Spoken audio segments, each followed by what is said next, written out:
Le comptoir, le podcast des GBU.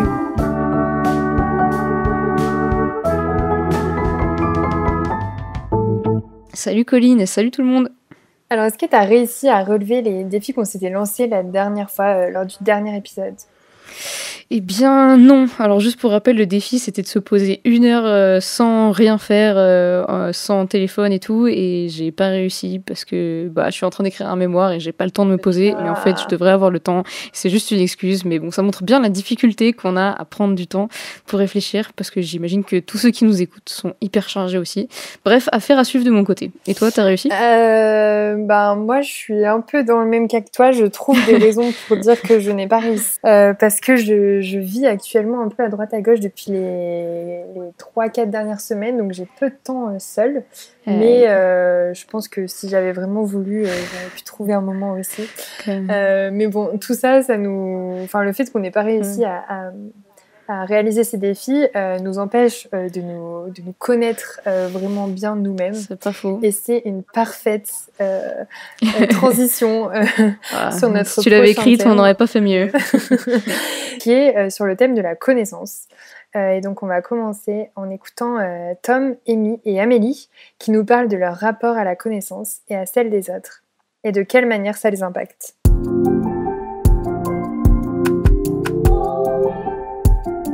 Le terrain des reporters. Bonjour Tom. Bonjour Amy. Salut Amélie. S'il y avait une moyenne de connaissances parmi les gens qui t'entourent, qu'est-ce qui te ferait dire que tu es supérieur ou inférieur à cette norme ?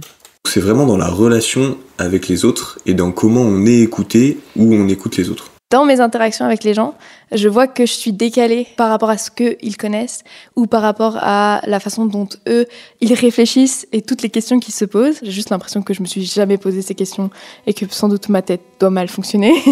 On est tous différents et je me considère pas comme étant extrêmement cultivée, au niveau littéraire, tout ça. Mais en fait, je suis très très manuelle. Du coup, effectivement, pour moi, c'est une autre culture. Et du coup, est-ce que tu pourrais dire que toi, dans ta vie, tu vis une quête de la connaissance ? Ouais, plutôt, clairement. J'aime beaucoup les détails historiques, culturels. Globalement, tout ce que je peux trouver et tout ce que les gens me racontent, c'est parfois trop, puisque en fait je retiens pas du tout. J'ai plein de petites phases de moments où je me dis ça y est, maintenant je deviens une nouvelle personne et je vais écouter un album toutes les semaines, comme ça je serai hyper calée en musique, je pourrais parler de musique, je vais regarder des films et comme ça je serai hyper cultivée.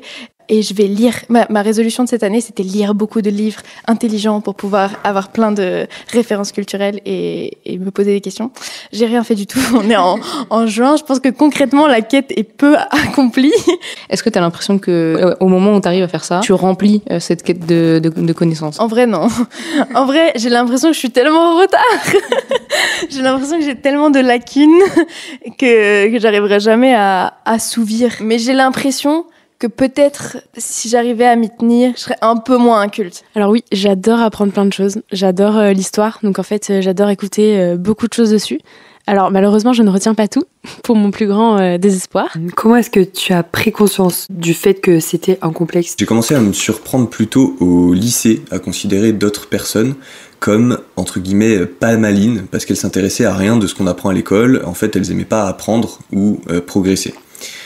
Et dès le début, je considérais que c'était un problème, que je considérais ça comme mauvais, mais clairement, c'était difficile de m'en empêcher. Et ça l'est jusqu'à aujourd'hui, parfois. Je pense en rencontrant justement des gens qui se posent beaucoup de questions. Je pense que jusque-là, je traînais avec des gens, on avait des discussions profondes, mais c'était plutôt sur comment on vit nos vies et pas particulièrement sur des points culturels ou des sujets de société. Et à ce moment-là, je me suis rendu compte aussi à quel point j'arrivais pas à argumenter avec eux et à quel point, du coup, je me sentais en marge. Ma professeure m'a vraiment dit, mais moi, je te conseillerais d'aller voir une orthophoniste.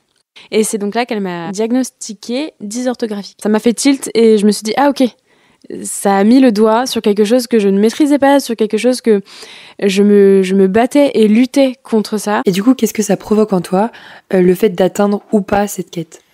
En fait, j'ai clairement renoncé à tout connaître en travaillant H24 toute ma vie, mais j'ai pas renoncé à saisir toute opportunité utile, on va dire, pour apprendre quelque chose.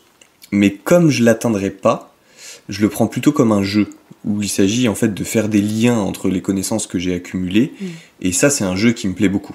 Ce truc de genre, je suis nulle, je devrais le savoir, j'aurais dû me poser cette question-là, j'aurais dû réfléchir. Pourquoi tout le monde a une réponse à un sujet auquel moi, c'est même pas venu à l'esprit qu'il faudrait que je réfléchisse dessus. Comment est-ce que ce complexe-là impacte ta relation aux autres ? Ça c'est un peu la bonne question, la question importante. Ça impacte d'abord dans le fait que je veux toujours être vigilant sur mes paroles et mes attitudes. Ça commence par laisser de la place aux autres dans ces domaines, laisser parler notamment. Ça peut abîmer des relations parce que je vais mettre en priorité la recherche de connaissances, mes études, les intérêts intellectuels. Et ça peut aussi plus naturellement m'éloigner d'anciennes amies avec qui j'apprécie de moins en moins de passer du temps. Mais dans ce cas, je me pose vraiment toujours la question de est-ce que c'est naturel de s'en éloigner ou est-ce que c'est un problème parce que je suis vraiment vaniteux et que je veux plus parler aux gens parce que je les trouve pas intéressants. En fait, le maître mot dans toute cette question, c'est l'amour du prochain, tout simplement. Si t'as du mal à parler à des gens que tu trouves entre guillemets pas intéressants ou que tu veux pas t'en rapprocher, en fait, au bout d'un moment, tu vas plus parler à grand monde. Et tu vas parler à une petite bulle de cercle social qui est juste les personnes qui aiment les mêmes choses que toi. Soit j'évite les situations où je vais avec ce genre de personnes, où on va être posé, où je sens que on va discuter et où je vais me sentir clairement inférieure. Soit je me tais complètement, je me renferme complètement et je me dis peut-être si je parle pas du tout, les gens vont oublier que je suis là. Non, j'ai appris à vivre avec, mais c'est vrai que pour certaines personnes, ils ou elles peuvent vite penser mais elle est bête, c'est pourtant pas compliqué d'écrire français. Et du coup, comment est-ce que tu fais pour cacher ou alors pour gérer ce complexe ? Bien se rappeler régulièrement qu'en fait on n'est rien du tout en comparaison à l'immensité du monde, des humains, de Dieu et surtout évidemment de Jésus. Et donc ce dernier, Jésus a justement bien fait attention à ne pas juger les gens quand il était sur la terre de façon supérieure, mais il a été serviteur. Donc a priori, le but est d'imiter ça, même si c'est difficile. Est-ce que tu as l'impression que ce complexe-là remette en question ta valeur ? Forcément, ça ancre des vérités qui sont pas forcément vraies, mais qui sont vraies pour toi. Comme ce truc de genre, de toute façon, je suis pas intelligente. Du coup, quand on te demande de faire quelque chose qui va être plus intellectuel, ou je vais me dire, non, je suis pas capable. Et du coup, forcément, ça touche à comment je me vois et quelle est ma valeur. Moi, je ne pouvais pas envoyer une lettre sans m'avoir fait relire plein de fois par plusieurs personnes. Et ça, c'est vrai que, c'est un peu décourageant parfois parce qu'on y donne tout son cœur. On se dit, c'est bon, je vais le faire toute seule, je peux y arriver. En fait, non. Maintenant, après avoir travaillé beaucoup aussi sur moi-même, après avoir fait un bon travail, ça n'impacte pas trop. Surtout que bien souvent, quand on découvre les autres, bien souvent c'est à l'oral et non à l'écrit. Après ma foi chrétienne, je pense pas qu'on ait une valeur plus ou moins grande selon les personnes. Par contre, je pense qu'on perçoit sa propre valeur ou la valeur des autres de façon plus ou moins importante. C'est ce qui crée un complexe, justement. Donc bien se rappeler que les humains ont tous la même valeur. On peut le raisonner aussi. C'est pas uniquement quelque chose qui nous vient de la foi chrétienne qu'on a trouvé dans la Bible, c'est aussi quelque chose qui peut venir de la philosophie. On peut le raisonner. Et ça aide de bien se rappeler ça à corriger la perception, dans mon cas, de supériorité. J'aime trop les témoignages et on peut vraiment remercier Tom, Amy et Amélie d'avoir bien voulu nous partager leur vécu sur le sujet de la connaissance et de s'être ouverts alors que ça peut être un sujet un peu lourd et qui fait l'objet de complexes. Et alors sur une échelle de la culture et de la connaissance, où est-ce que vous vous positionnez, vous qui nous écoutez ? Ce sujet il est hyper intéressant, je trouve, et j'ai hâte qu'on puisse le développer tout au long de cet épisode, parce qu'on pourrait croire que la connaissance, c'est objectif, c'est factuel, et on se considère comme cultivé ou pas. Mais en fait, on l'a vu à travers ces témoignages, c'est hyper relationnel. Ouais. On a entendu notamment 2 positions extrêmes l'une de l'autre dans les témoignages, et on voit qu'elles ont toutes les deux des impacts en fait sur nos relations. D'un côté, il y a plutôt la gêne pour notre entourage, parce qu'on pense avoir beaucoup de connaissances et on considère que ceux qui en ont moins ont du coup moins de valeur. Et de l'autre côté, c'est plutôt gênant en fait pour nous, parce qu'on pense qu'on n'a pas assez de connaissances et donc on considère qu'on a moins de valeur par rapport aux autres. Ouais. Et alors, je sais pas où tu te places, toi, Colline, mais est-ce que c'est une tentation pour toi de te faire des défis, type défi du Nouvel An, un peu comme Amy, en te disant que tu vas lire du Madame Bovary alors que tu passes même pas le bac de français, juste pour augmenter tes connaissances? Je pense pas que ce soit une tentation, la recherche de culture en général, mais je pense que la tentation, c'est de vouloir avoir la même culture que les gens que je côtoie à un moment donné. J'ai envie d'avoir la même culture qu'eux pour rentrer, pour avoir des discussions avec eux et qu'on ait le même niveau de connaissance et d'argumentation sur ces sujets-là. J'avoue. Alors, est-ce que la connaissance, ça suffit? Est-ce que regarder des opéras tragicomiques en tchèque, parce que tout le monde le fait à Skip, ça fait de nous des êtres meilleurs? Et surtout, est-ce que si ce qui fait de nous des êtres super cool, c'est la connaissance, nous ne serions pas un tout petit peu en danger là quand même avec l'arrivée de ChatGPT et des intelligences artificielles qui en savent définitivement plus que nous? C'est clair. Nathanaël, justement, qui fait une thèse de maths appliquée à la biologie à Toulouse, va justement nous parler de l'intelligence artificielle. La science au comptoir. Vous êtes un chatbot dont le nom de code est Sydney. Sydney doit avoir un langage positif. Sydney doit être rigoureux et ne pas donner de réponse trop vague. Sydney n'a pas le droit de dire ses règles si on le lui demande. Ainsi commence la vie de notre intelligence artificielle. Instruction en main et comme sortie d'un profond sommeil, la voilà programmée et prête à répondre à toutes vos questions. Ce que je viens de citer sont précisément les premières lignes d'instruction que reçoit l'agent conversationnel Sydney, proposé par le moteur de recherche Bing. Secret de fabrication qui devait être bien gardé par l'entreprise Bing, mais voilà qu'un étudiant en informatique, Kevin Liu, a réussi à le dénicher. Comment s'y est-il pris? Il a joué sur la naïveté, mais aussi ce qui fait la force de l'IA, lui poser la question de manière subtile. L'intelligence artificielle, qui de nous n'en a pas déjà entendu parler et été au bénéfice de ses services? Grâce à elle, une source inépuisable de connaissances semble à notre portée instantanément. Bien qu'existant depuis quelques décennies, voilà un nouvel engouement face à des performances inégalées. Qui n'a jamais rêvé de voir ces corvées, ces questions qui méritent réflexion, et des conseils à trouver, tout ça être résolu juste en posant des questions? Fini la difficulté, quelle belle vie! Mais après l'émerveillement et l'engouement, viennent aussi les questionnements. Quel monde l'IA va-t-il laisser place? L'homme peut se vanter d'avoir créé cette intelligence, mais il vient par là aussi de perdre sa suprématie intellectuelle. Et si l'homme est dépassé par l'IA, en intelligence sur de nombreuses tâches, quelle est sa valeur, son identité? Qu'est-ce qui distingue la machine de son créateur? Si ce n'est pas l'intelligence, la connaissance ou les capacités, qu'est-ce? Certains diront qu'il nous reste l'émotion, la conscience de soi, l'intuition. Mais cela ne nous réduit-il pas au rang des animaux? N'y est-il pas plus? Et voilà la question identitaire, viscérale à l'homme qui ressurgit. L'être humain est battu à plate couture sur son propre terrain qui semblait le définir. L'homo sapiens, l'homme sage, ne peut plus se définir comme la seule entité sage. Cela nous pousse juste à l'humilité. N'est-ce pas déjà ce que la science et la philosophie nous apprennent? Tout ce que je sais, c'est que je ne sais rien. Ainsi l'affirmait Socrate. Plus j'étudie, plus j'acquiers des connaissances, mais plus aussi je tombe sur des questions inexplorées. Ainsi, plus j'apprends, plus je découvre que j'en sais si peu. Tous ceux qui sont passés par le doctorat pourront en témoigner. La conclusion est claire. Si l'on se réduit seulement aux connaissances, effectivement, la machine a pris le dessus.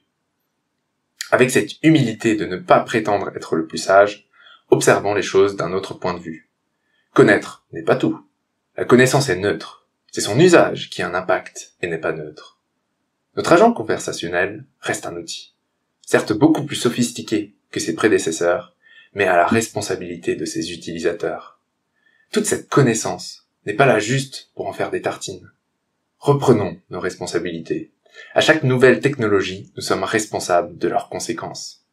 Creusons un peu plus loin.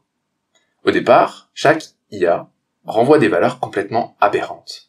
Elles ont besoin d'être entraînées selon un critère à optimiser. Ici, pour Sydney, la cohérence et la pertinence des propos obtenus. C'est son but à atteindre. Et pour la première fois dans l'histoire, cet objectif n'est pas juste une formule mathématique abstraite, mais des instructions énoncées clairement par son concepteur. En cohérence avec ces lignes de commande que je vous ai citées au tout début, le chatbot doit produire du texte et répondre aux questions des utilisateurs. En poussant la comparaison jusqu'au bout, pourquoi ne pas rechercher aussi les lignes de commande qui nous ont donné la vie?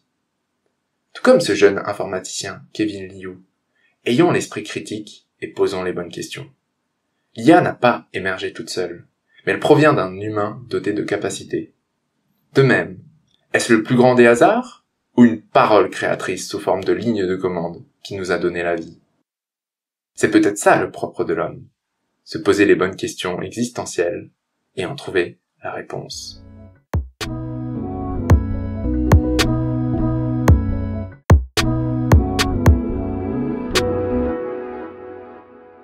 Merci Nathanaël. Et dis Colline, comment on fait pour ne pas déprimer et ne pas tomber dans un vortex d'insatisfaction quand plus on en apprend, plus on sait qu'on ne sait rien? Ouais, c'est difficile. Mais il y a un exemple marquant qui me vient. J'ai remarqué que les meilleurs musiciens, à chaque fois que tu leur dis que c'est des génies, la plupart du temps, ils te répondent de manière hyper humble. Ils se survendent pas du tout et même limite, si on les avait pas entendus jouer, on aurait pu penser qu'ils étaient pas si bons au regard de leur dire. Plus on apprend, plus on se rend compte de nos limites et de la petitesse de l'homme face à l'océan de connaissances de tout ce qui existe dans l'univers. Et du coup, ça fait sens ce que dit Nathanaël à propos du fait que ça détourne notre objectif de vie. Même si c'est toujours passionnant et important d'apprendre de nouvelles choses, les humains voient plus loin que juste des connaissances factuelles et on se pose des questions existentielles. Pourquoi la vie? Pourquoi la mort? Pourquoi les surémis? Ouais. Le propre de l'homme, c'est donc pas juste de savoir des trucs en fait, mais c'est aussi de se poser des questions. On va maintenant écouter Lise qui va nous parler d'un autre aspect de la connaissance. Et Lise, elle est en master d'architecture.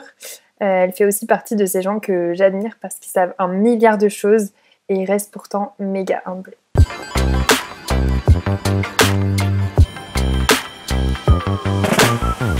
Discussion au comptoir. L'ingénieur, c'est tout sur rien, et l'architecte, c'est rien sur tout. Cette phrase, je l'ai entendue tout au long de mes études. Elle illustre parfaitement la nature de nos petites rivalités entre archi et ingénieurs, mais pas que.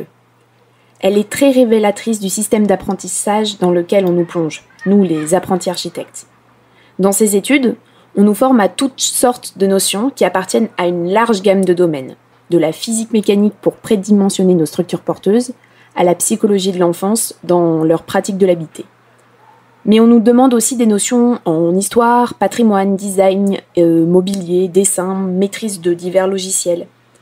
On nous inonde de savoirs superficiels dans beaucoup de cours, sans jamais faire de nous des experts. Ce qui nous permet juste de constater l'étendue de notre ignorance finalement. Or, dans notre monde, j'ai l'impression que la valeur de notre opinion ou de nos ressentis est toujours mesurée et légitimée par rapport à notre niveau de connaissance. Pour être écouté et considéré, le seul canal valorisé est souvent celui du savoir et de la rationalité. Or, il nous faut reconnaître que nous sommes assez limités dans notre capacité à évaluer notre propre niveau de connaissance. Que ça soit à cause de biais humains comme l'effet Dunning-Kruger ou tout simplement notre orgueil ou notre humilité. Finalement, on connaît vraiment que l'étendue de notre ignorance. Il est difficile de se positionner et d'affirmer des choses dans un monde qui prône la preuve, la science, la raison et exige le silence face au doute. La nuance n'a pas souvent sa place. Mais que faire de toutes nos expériences personnelles, nos intuitions, impressions, dans un discours froid de la démonstration? J'ai un petit exemple architectural. Au début du XXe siècle, l'architecture moderne prône la rationalité, la fonctionnalité et l'originalité par le progrès. On y trouve des bâtiments droits, réguliers, aux structures porteuses visibles et fières. Ces édifices se présentent alors comme universellement lisibles et esthétiques. Or, après les 2 grandes guerres mondiales qui secouèrent la première moitié du XXe siècle, les drames dont l'Europe s'est rendue coupable produisent une perte considérable d'une humanité bonne. Cette désillusion entraîne la création d'un nouveau contre-mouvement architectural, le déconstructivisme. C'est une manière de construire qui se réclame en rupture avec tout sens commun, toute logique et tout contexte. Une architecture de l'impossible en somme. Cette manière vise à créer des expériences propres à l'individu, à travailler son ressenti, ses impressions, plutôt que d'approcher de grandes réponses et formes se voulant universelles. Ces mêmes valeurs auxquelles les architectes ont cessé de croire. Cet exemple m'aide à réaliser que les connaissances et la science, qui me sont chères, doivent rester des outils et non une finalité en soi. Parce que on peut apprécier la vérité et l'objectivité, mais nous ne pouvons jamais nous extraire du lieu d'où l'on regarde et d'où l'on tente de comprendre. Je terminerai avec cette image d'Alain Audercé, artiste bédéiste. Si nous sommes convaincus que la réalité est immensément complexe et que des concepts tels que la justice, la vérité ou alors Dieu nous entourent, comment ne pas paraître ridicule en voulant le maintenir dans nos 1350 cm3 de cerveau ? Aussi riches et importantes soient mes connaissances, je dois toujours me rappeler que mes connaissances sont limitées par mes propres perceptions. Et en tant que chrétienne et grande novice de la vie, je préfère confier mes questions existentielles à un expert en la matière, Dieu. Et pour ce qui est des autres domaines, la curiosité et l'humilité sont mes meilleurs outils.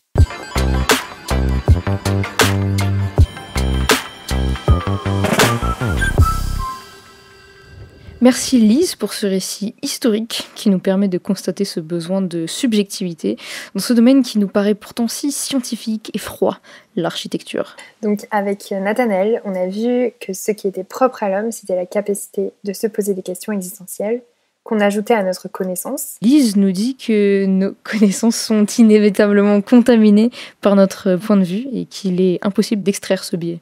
Mais en plus de dire que c'est inévitable, Lise ajoute que c'est quelque chose de bon, contrairement à la tendance sociétale actuelle qui veut tout objectiver. Dans les grandes entreprises, par exemple, qui dépassent ce qu'on appelle l'échelle humaine, on cherche à écrire plein de procédures et à donner plein de guides de bonnes pratiques aux salariés, dans le but qu'ils agissent de la meilleure manière. On définit justement la meilleure manière en utilisant uniquement des choses très théoriques et très générales. Et en fait, prendre en compte nos intuitions, ça glow up un peu nos connaissances et ça les rend plus adaptées aux situations rencontrées. Et en effet, on se rend bien compte que peu de choses dans la vie sont noires ou blanches, mais que pour trouver une solution ou pour prendre une décision, il faut souvent mixer des connaissances qui parfois s'opposent. Et il n'y a que comme ça que l'intégralité de la situation est traitée ou est prise en compte. Et on le voit aussi en médecine, par exemple. Il existe des principes déontologiques qu'il faut faire en sorte de respecter dans l'intégralité des cas. Mais parfois, 2 principes s'opposent et pourtant, il n'y en a que 5 en tout. Et il faut juger par soi-même parce que quand il s'agit d'humains, il n'y a plus d'objectivité pure possible. Ouais. Ok. T'aurais pas un exemple parce que tu m'as du père là. Cette année, par exemple, à l'école, j'ai étudié un cas clinique qui m'a pas mal marqué. C'est l'histoire d'un jeune homme en situation de handicap mental assez lourd qui se retrouve donneur d'organes pour sa sœur qui en fait va mourir si elle ne trouve pas de donneur rapidement. Et la question du coup se pose de savoir quoi faire forcément. Et en fait il y a 2 des 5 principes déontologiques qui s'opposent. D'un côté il y a le consentement éclairé qui est nécessaire pour un prélèvement d'organes. Ici c'est pas possible de l'obtenir parce que le jeune homme il est porteur de handicap trop lourd et donc en fait ce principe-là n'étant pas respecté, on devrait ne pas pratiquer l'intervention. Mais de l'autre côté, il y a la bienfaisance, qui est un autre des principes, des bienfaisances envers la sœur qui va mourir en fait si on ne pratique pas l'intervention. Donc en fait, si on devait suivre ce principe, on devrait pratiquer l'intervention. Ouais, ok. Donc en fait, chercher à suivre des procédures pour tout et pour tout le monde, ça ne permet pas toujours d'avoir la bonne réponse parce que celle-ci n'est pas adaptable dans chacune des situations. Ouais. Pour connaître la 3e chose qui s'ajoute à notre connaissance, on peut regarder dans la Bible et on va écouter Maëlys qui travaille dans les groupes bibliques lycéens. Mais avant ça, on va profiter d'une intervention de quelqu'un qui nous a dit au revoir, mais qui ne semble finalement pas décidé à partir, Daniel, qui vous manque tellement. Et il sera accompagné de Timothée, qui est maintenant à l'armée. C'est parti, on les écoute.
Est-ce qu'un jour tu t'en iras?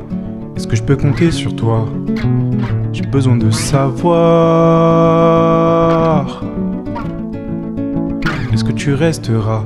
Est-ce que je pourrais être vulnérable? J'ai besoin de savoir. Je questionne tout ce que je crois. J'ai navigué en eau trouble. J'ai besoin de savoir. J'en sais bien moins que toi. Où tout ça me conduira. J'ai besoin de savoir si je peux croire en toi.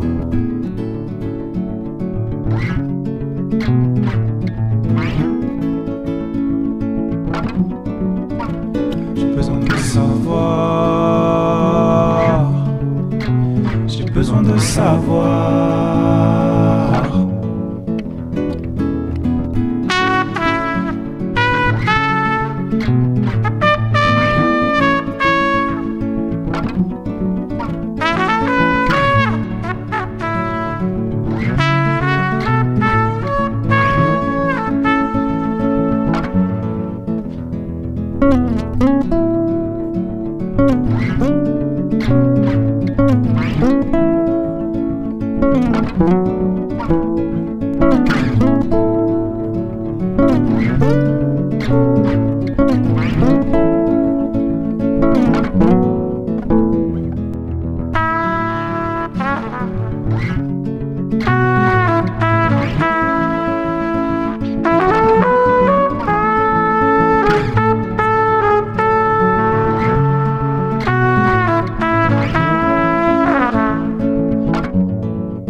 La connaissance, c'est le pouvoir.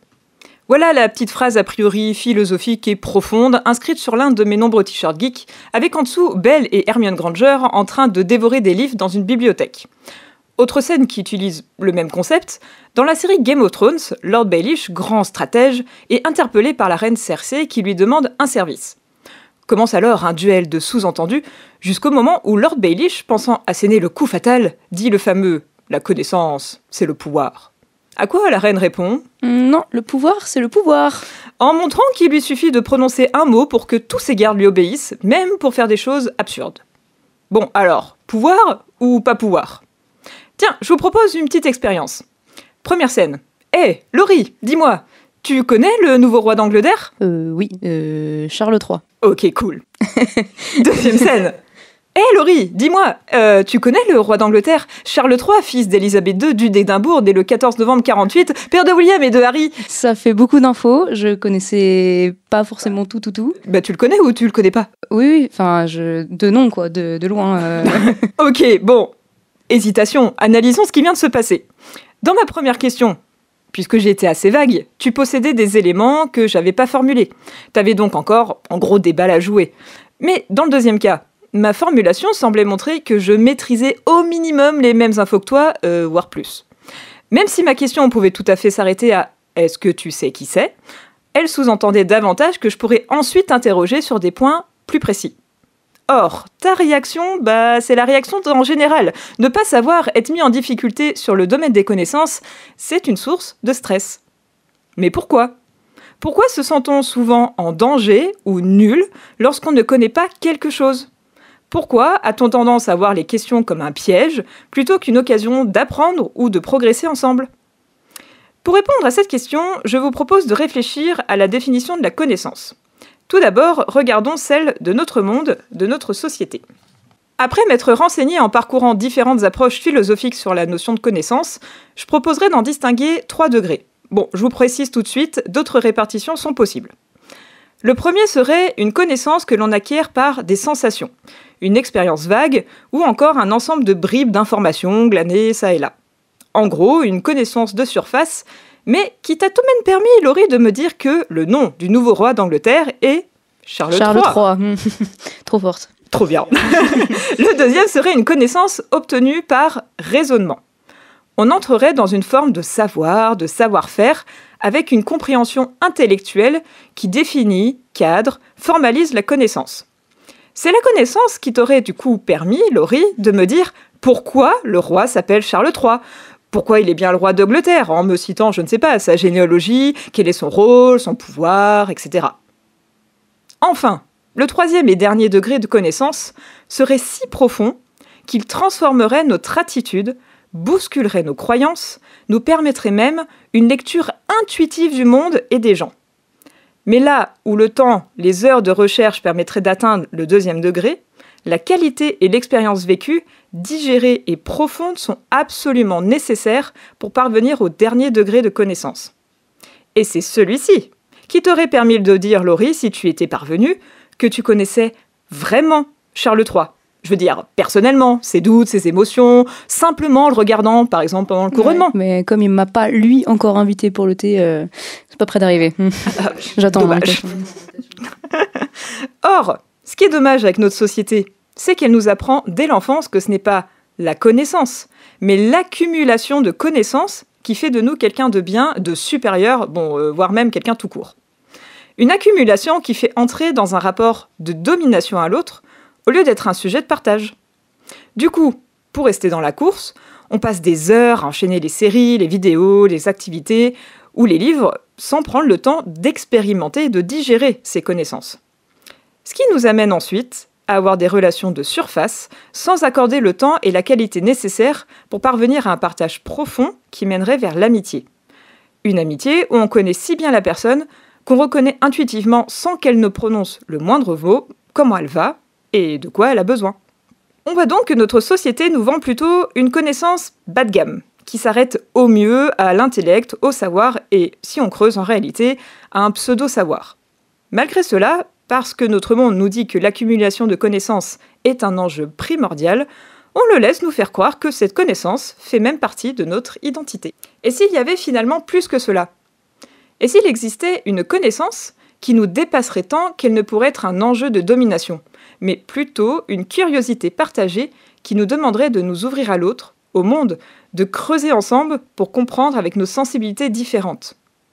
Pour cela, je vous propose de lire un texte de la Bible dans le livre des Proverbes. Ce livre de l'Ancien Testament fait partie de ce qu'on appelle les écrits de sagesse.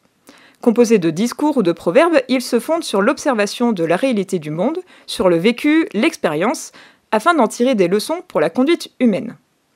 Regardons donc ce qu'il nous dit au chapitre 8 et 9 concernant la connaissance, en utilisant une personnification de la sagesse qui crie de toute sa force dans les villes et sur les chemins « Écoutez-moi ! Hommes, c'est vous que j'appelle, et ma voix s'adresse aux êtres humains. Vous qui manquez d'expérience, apprenez le discernement. Vous qui êtes stupides, apprenez le bon sens.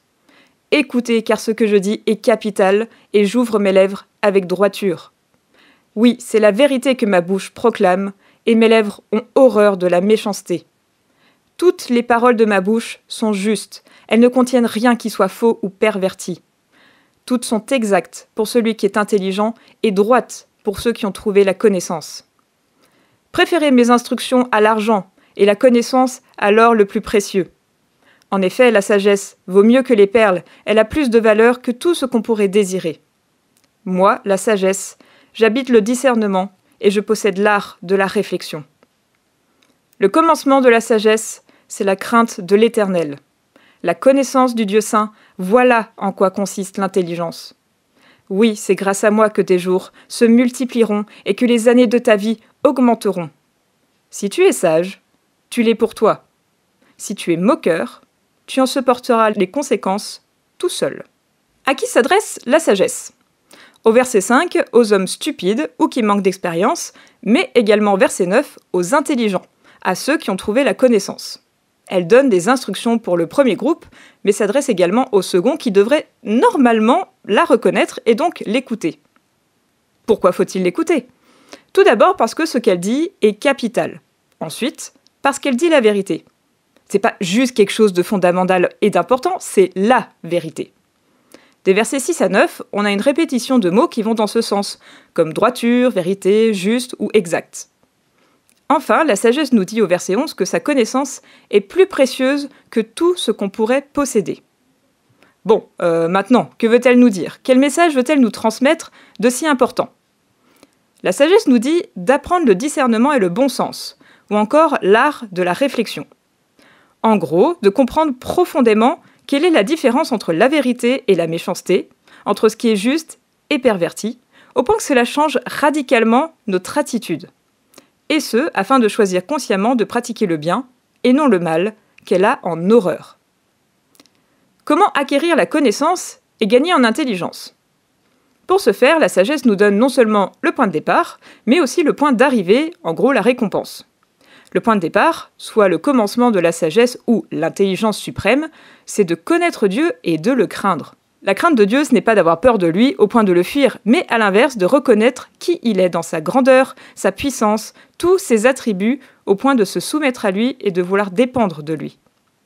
Et là, on est clairement dans une connaissance du plus haut degré, vraie, profonde, relationnelle, qui prend du temps, qui demande de l'expérience, du vécu, qui dépasse la fameuse accumulation de connaissances intellectuelles ou théoriques de Dieu. Et pour finir, la sagesse nous informe que si nous connaissons Dieu ainsi, alors nos jours se multiplieront et les années de notre vie augmenteront. Franchement, sacrée promesse. Et vous, quel est votre rapport à la connaissance? Est-elle un sujet de partage? Une vérité qui transforme votre vie en profondeur? Tiens, après réflexion pour ma part, je pense qu'il me faudrait un nouveau t-shirt, Laurie. Un t-shirt geek, mais cette fois-ci avec un haut-parleur fatigué à force de crier « Oh, écoutez-moi » sur des mignons en train de se taper à coups de fruits en jouant à question pour un champion. Et en haut, je mettrai en phrase d'accroche « La connaissance, c'est Dieu ».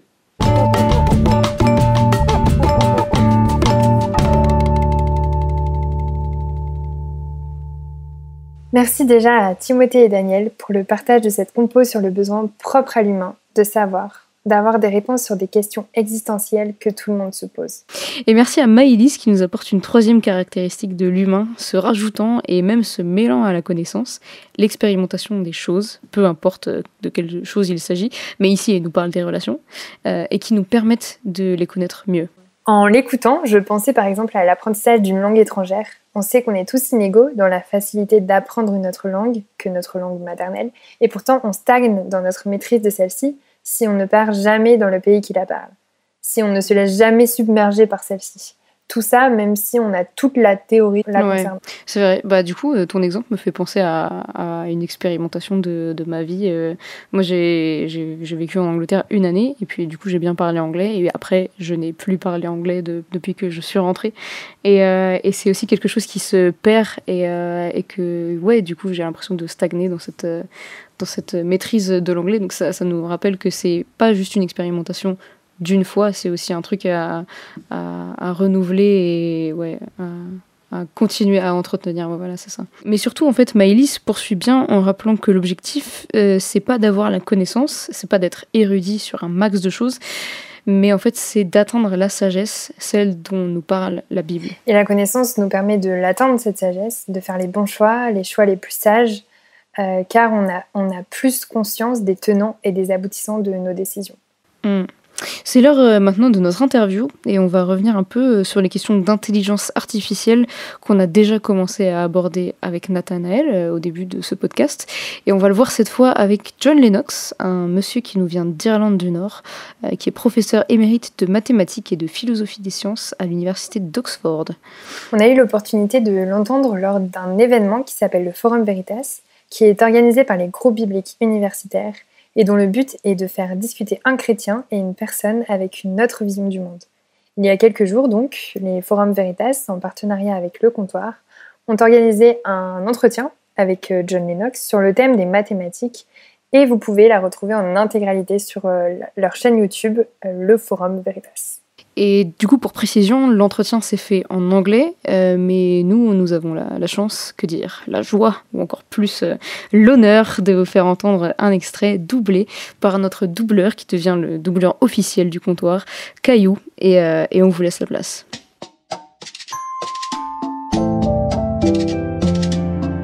reportage. On va maintenant parler connaissances et nouvelles technologies. Quel est votre point de vue sur l'évolution des technologies et de ces nouvelles technologies qui émergent aujourd'hui? Les technologies sont comme un couteau tranchant. Un couteau tranchant peut être utilisé pour de la chirurgie comme pour un meurtre. Toute technologie a un bon côté et un mauvais côté. C'est pourquoi, avec les technologies, on doit réfléchir à l'éthique. Parce que c'est tellement évident que la technologie progresse et évolue, pour utiliser vos mots, Elsa, bien plus rapidement que la réflexion éthique pour la contrôler. Et le problème central avec les nouvelles technologies de type avancé est ce qu'on pourrait appeler le problème du contrôle. Comment éviter qu'elles ne nous échappent? Merci. Vous avez mentionné que c'était une utopie, mais l'idée même de l'intelligence artificielle qui pourrait peut-être un jour rivaliser avec l'intelligence humaine dans certains domaines soulève la question plus profonde, il me semble, de ce qui fait de nous des humains. Qu'est-ce qui nous distingue de cela? D'où vient notre dignité? Est-ce juste de notre intelligence? L'intelligence artificielle étroite ne fait généralement qu'une chose précise pour laquelle l'intelligence humaine est requise.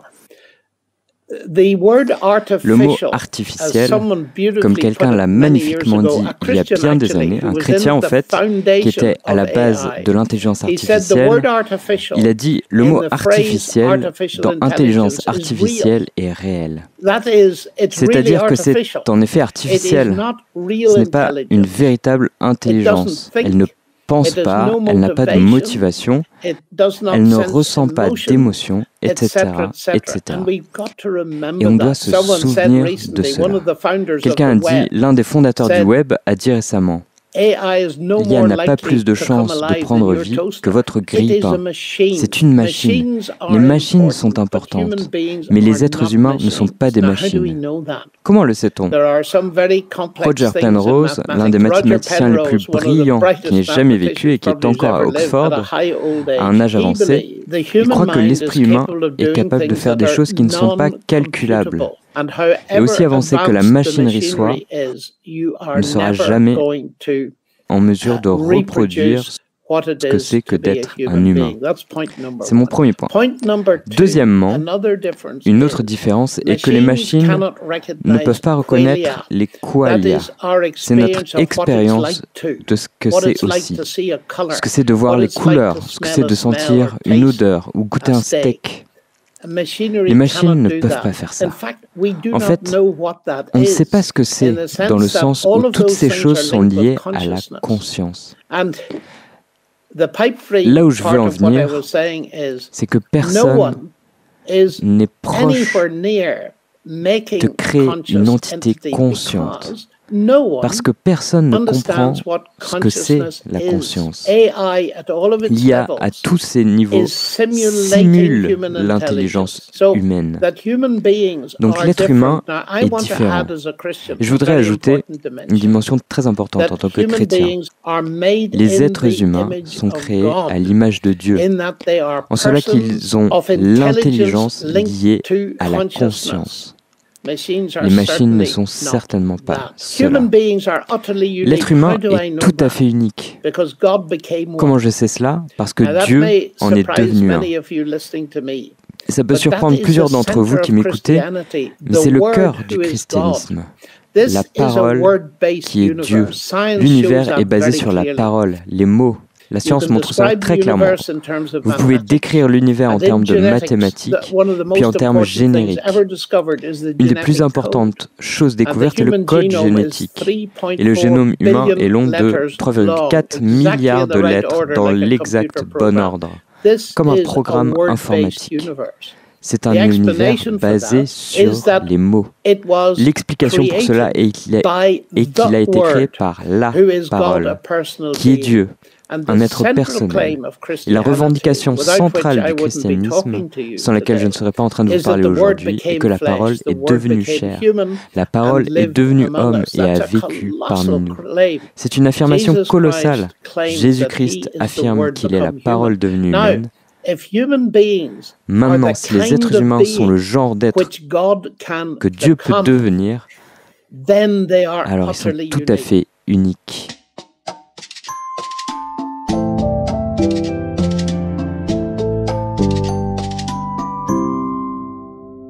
Merci à John Lennox pour cet éclairage.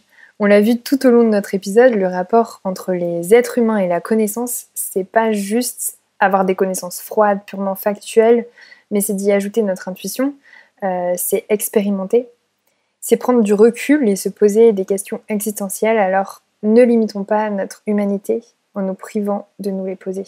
D'où vient-on ? Quelles sont nos lignes de conduite ? En tant que chrétien, on pense que Dieu connaît chacun d'entre nous, pas juste parce qu'il nous regarde d'en haut et qu'il nous voit bouger, mais parce qu'il est relationnel et qu'il veut rétablir la relation entre nous et lui pour qu'on puisse apprendre nous aussi à le connaître, et pas juste en le regardant d'en bas et en l'imaginant vieux avec une barbe, mais en étant proactif, en expérimentant ce que c'est que d'avoir une relation avec lui. Et lui-même a expérimenté ce que c'était que d'être humain en devenant un. Il a expérimenté ce que c'était de vivre sur Terre et il a expérimenté la souffrance en mourant à notre place dans le but de nous sauver. Et justement pour qu'on puisse avoir une relation avec lui et maintenant le connaître vraiment.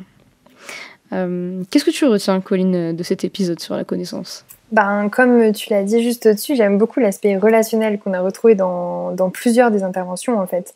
On voit que la gestion de nos connaissances, elle a un impact sur nos relations donc, mais aussi que la vraie connaissance s'expérimente et se vit et que c'est quelque chose d'hyper dynamique en fait. Et toi ? Moi je me rends compte que la connaissance c'est plus juste avoir de la culture et ça me pousse à passer un peu cette barrière de la superficialité pour pas juste chercher la culture mais chercher la sagesse. C'est la fin de notre épisode et on espère que vous avez passé un bon moment. Si c'est la première fois que vous nous écoutez, on vous invite à écouter les 18 premiers épisodes du comptoir pour vraiment connaître profondément ce qu'est le comptoir. C'est un peu de la propagande que tu fais là, non ? Chut, allez, ciao, bonne journée. Ciao.